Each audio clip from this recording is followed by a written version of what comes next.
Hello guys, welcome to our channel track anime, যেখানে আজকে আমরা দেখব সোলো লেভেলিং র্যাগনারকের চ্যাপ্টার 41। গত পর্বে আমরা দেখেছিলাম যে সুহু এবং ফ্র্যাগমেন্টের লড়াই চলছিল। ফ্র্যাগমেন্ট সুহুর পেটে তার তলোয়ার ঢুকিয়ে দিয়েছিল। সুহু তার শ্যাডোগুলোর সাথে একটা নতুন রূপ তৈরি করতে শুরু করে। আর আজকে চ্যাপ্টার 41-এর শুরুতেই আমরা অতীতের একটা দৃশ্য দেখতে পাই, যেখানে সুহু একটা শিশু ছিল এবং তার মা আর বাবা অর্থাৎ জিনভো আর চাহিন তাকে ঘুরতে নিয়ে এসেছিল। সুহু এই সময় জিনোকে বলে, বাবা, আমিও না তোমার মতো ডিটেকটিভ হব, তুমি খুবই কুল। আমি কি তোমার মতো ডিটেকটিভ হতে পারবো, নাকি আমি মায়ের মতো ট্র্যাক অ্যান্ড ফিল্ডের অ্যাথলিট হব? যদি আমি তা করতে পারি তাহলে আমি মায়ের মতো শক্তিশালী হয়ে যাব, তাই না? চাহিন উত্তর দেয়, সুহু, আমরা তোমাকে বড় করার সময় একটা সিদ্ধান্ত নিয়েছিলাম। আমরা ঠিক করেছিলাম যে আমরা তোমাকে বলবো না তোমার স্বপ্ন কী হওয়া উচিত, তুমি যা চাও তাই করতে পারো। আর এই সময়ও সুহু বলে, মা, আমি তোমার আর বাবার মতো কুল এবং শক্তিশালী হতে চাই। যার উত্তরে চাহিন বলে, যদি তুমি এটাই চাও তাহলে তুমি তাই করতে পারো, কিন্তু আমি আশা করি তুমি নিজেকে একবার জিজ্ঞাসা করবে, তুমি সত্যিই কি এটা চাও? আর এরপরেই বর্তমান সময়ে আমরা সুহুকে দেখতে পাই, যে বলছিল, আমি তখন বুঝতে পারিনি যে মা আমাকে কেন সেসব কথা বলেছিলেন, কিন্তু একটা নির্দিষ্ট সময়ের পরে আমি বাবার লক্ষ্যের পথে চলতে শুরু করলাম। আমি নিজেকে প্রশ্ন করাই বন্ধ করে দিলাম যে আমি কোন জিনিসে ভালো বা আমার কি পছন্দ।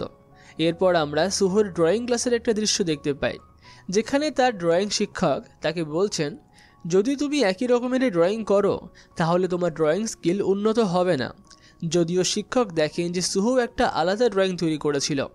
আর এখন বর্তমান সুহু তার মনে মনেই বলে, আমি আমার বাবার আগে শ্যাডো ট্রান্সফরমেশন অর্জন করেছি।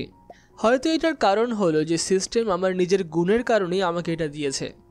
এখন আমি সিস্টেমের বিরুদ্ধে যাব না। আমি এই শ্যাডো ট্রান্সফরমেশনকে একটা কমব্যাট স্টাইল হিসেবে ব্যবহার করব। আর এখন আমার কাছে কোনো নির্দিষ্ট ফর্মও থাকবে না এবং আমি স্বাধীনভাবে শ্যাডো ব্যবহার করব। আমরা দেখি যে সব শ্যাডো সুহুর দিকে আকর্ষিত হচ্ছে। বেরুও সুহুর দিকে আকর্ষিত হচ্ছে।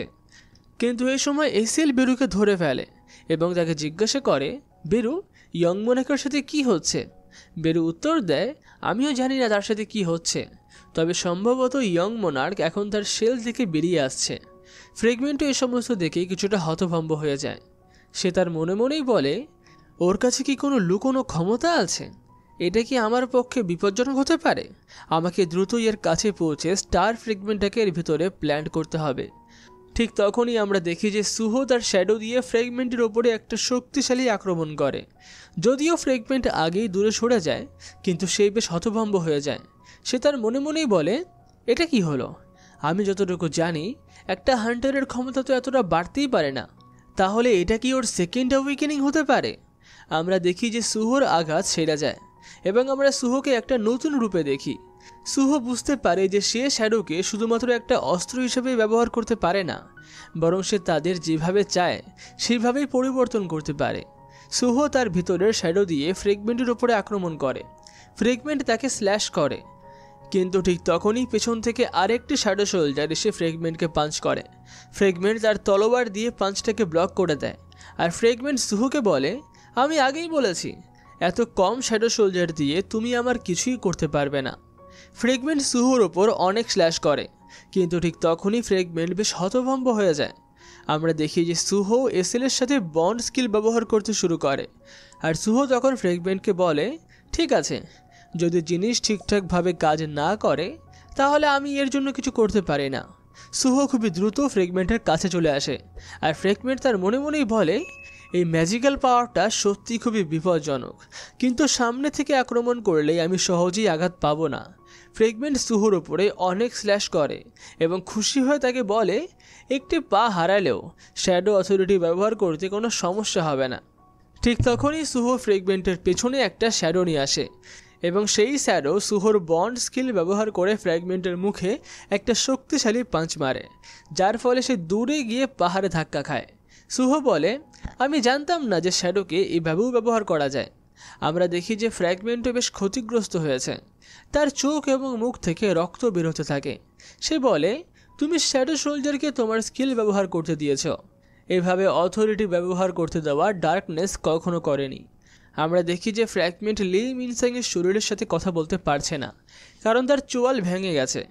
তাই ফ্র্যাগমেন্ট এখন মনে মনেই বলে, যদি আমি লি মিনসাংয়ের লাইফ ফোর্স ব্যবহার করে আমার মানা বাড়াই তাহলে আমি এখনও লড়াই করতে পারবো। কিন্তু তখনই আবার দেখা যায় যে লি মিনসাং আবার ফ্র্যাগমেন্টের নিয়ন্ত্রণ থেকে বেরিয়ে আসতে শুরু করে। সে তার মনে মনেই বলে, এই ব্র্যাট আমার সাথে এটা কি করছে। ফ্র্যাগমেন্ট বেশ হতভম্ব হয়ে যায়। সে বলতে থাকে, লি মিনসাং কি এই ইম্প্যাক্টের কারণে ডমিনেশন থেকে জেগে উঠছে?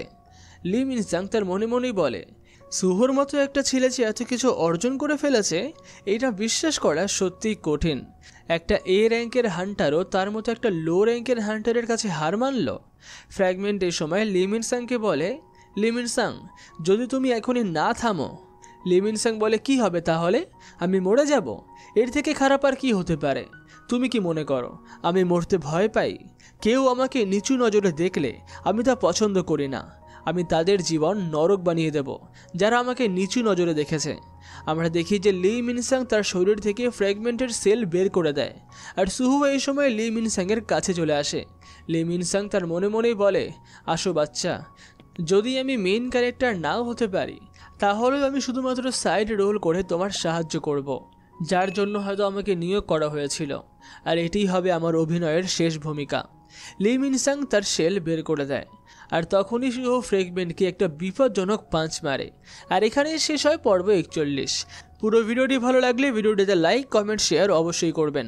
আর পরবর্তী পর্বটি দেখার জন্য চ্যানেলটিকে সাবস্ক্রাইব করতে তো একদম ভুলবেন না। তাহলে দেখা হচ্ছে অন্য কোনো ভিডিওতে।